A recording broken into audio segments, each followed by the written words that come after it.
The box was already inside my apartment when I got home. That's what made my stomach drop. It wasn't at the door. It wasn't in the hallway. It was sitting on my kitchen table. Small. Brown. No return address. My door was locked. The windows were closed. No signs of forced entry. For a full 30 seconds, I just stood there staring at it. My first thought wasn't, call the police. It was, did I forget I ordered something? That's how denial works. It offers a smaller explanation first. I stepped closer. My name was written on the label. Not printed. Written. In handwriting I recognized immediately. Mine. Same slanted letters. Same uneven curve in the S. My throat tightened. I live alone. No one else has my handwriting. I checked the date on the label. Tomorrow's date.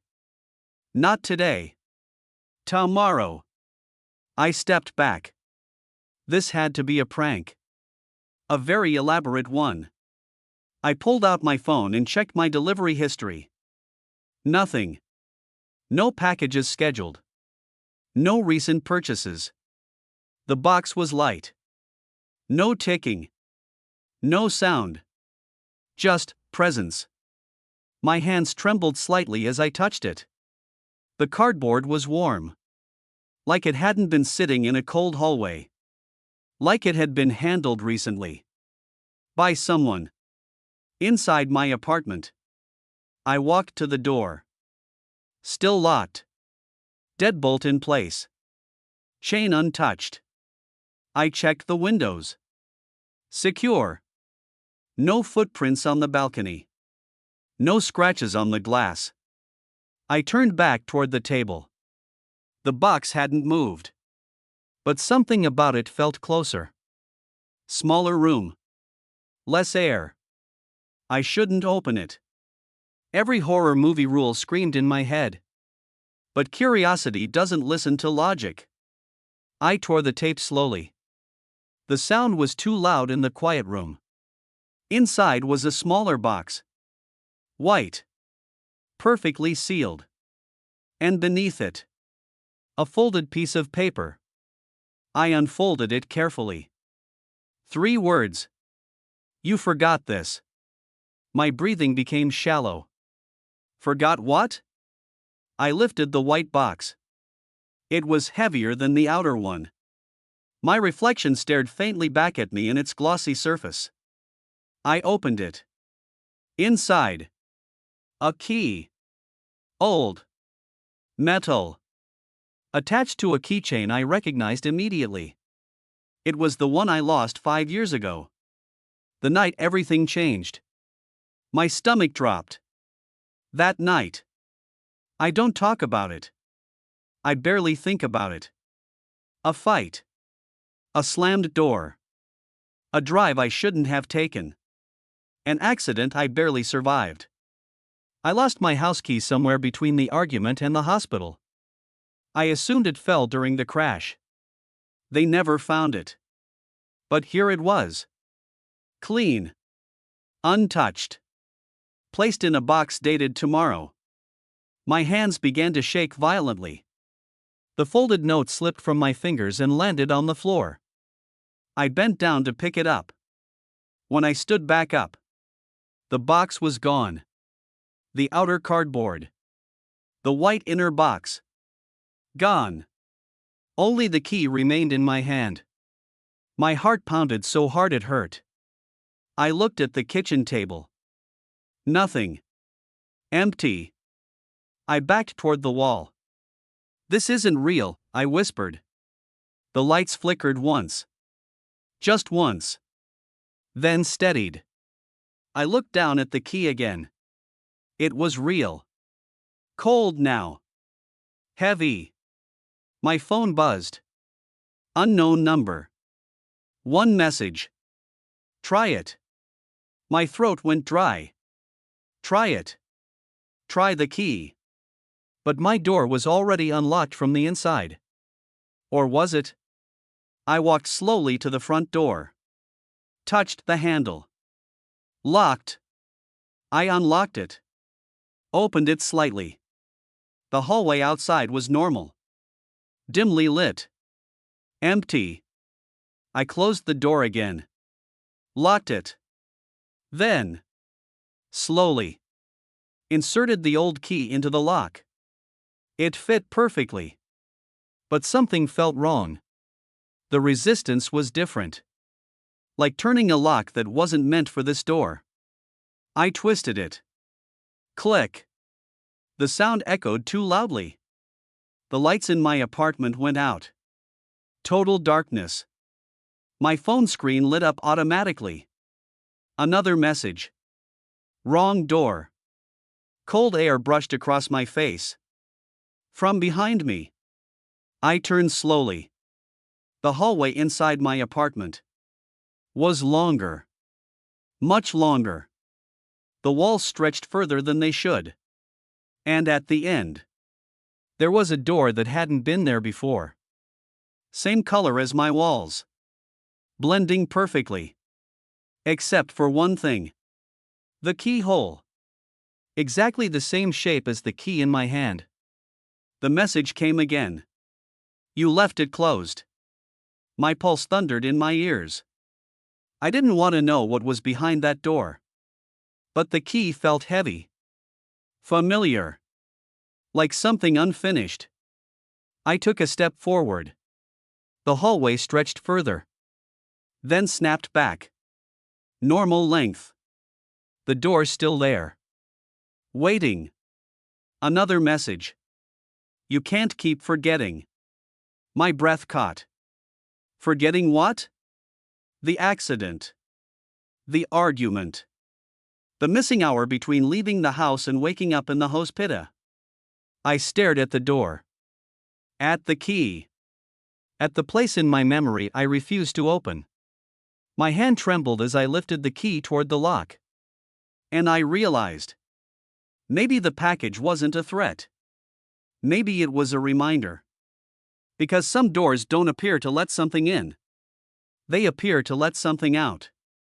The key slid into the lock too easily. Like it had been waiting for me longer than I had been standing there. My fingers trembled. I hesitated. Then turned it. The click echoed down the stretched hallway. The sound didn't stop. It repeated. Again. And again. Like multiple locks releasing in sequence. The door creaked open slowly. Cold air rushed out. Not a breeze. A pull.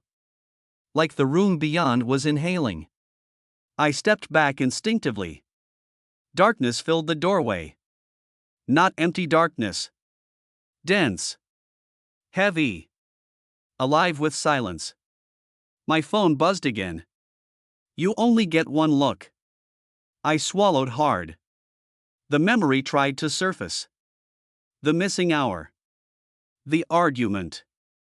Her voice. My sister's voice. She had been standing in the doorway when I left. You're not driving like this, she said. Angry. Worried. And I told her. I told her something cruel. Something sharp. Something I've pretended not to remember. The hallway pulsed faintly. The darkness inside the open door shifted. I took one step forward. The air felt colder with each movement. My breath became visible. Inside the room, shapes began forming. Not furniture. Not walls. A car. Twisted metal. Headlights shattered. Rain hitting the windshield violently. My stomach dropped. This wasn't just memory. It was reconstruction. I stepped inside. The door behind me closed softly. No slam. Just final. The hallway was gone. The apartment gone. I was standing in the middle of the road. Rain poured around me. The car sat crooked against the guardrail.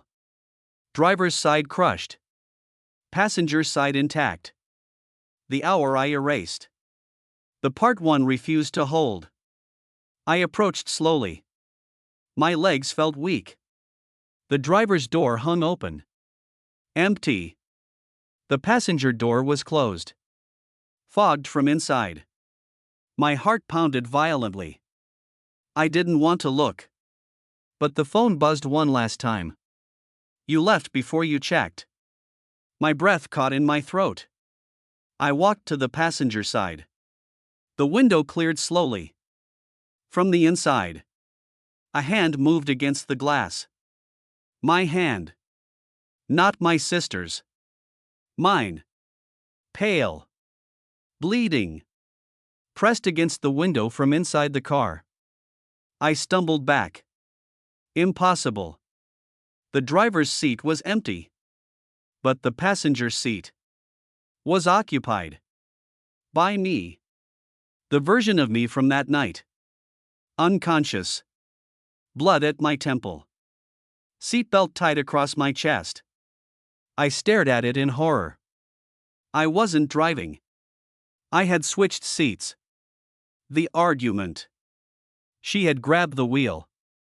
I had tried to take it back. The rain. The spin. The crash. Memory hit like lightning. She had pulled me out.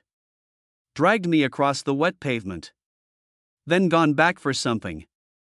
My keys. The missing key. She went back into the car. To retrieve it. The second impact. The truck I never saw. The passenger side. Crushed. My knees buckled. I hadn't left her. She left me. The guilt I carried for years. Built on a lie I told myself.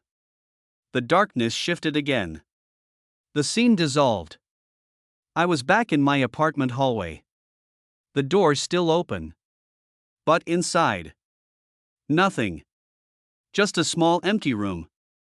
Bare walls. Silent. The key in my hand grew warm. The phone screen flickered and went black permanently. No battery icon. No signal. Just dead. The door slowly closed on its own. Click.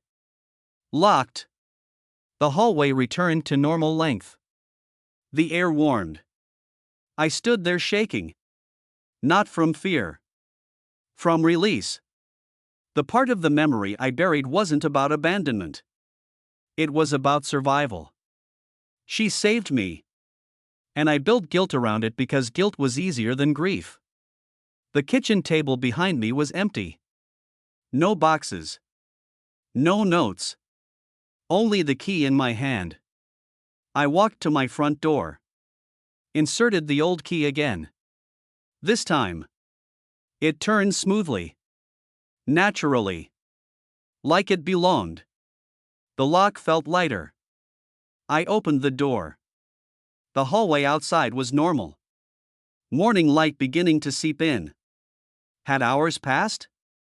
Minutes? I didn't know. But for the first time in 5 years, the missing hour wasn't missing anymore. And sometimes the scariest thing isn't what waits behind a door. It's what you're finally ready to remember.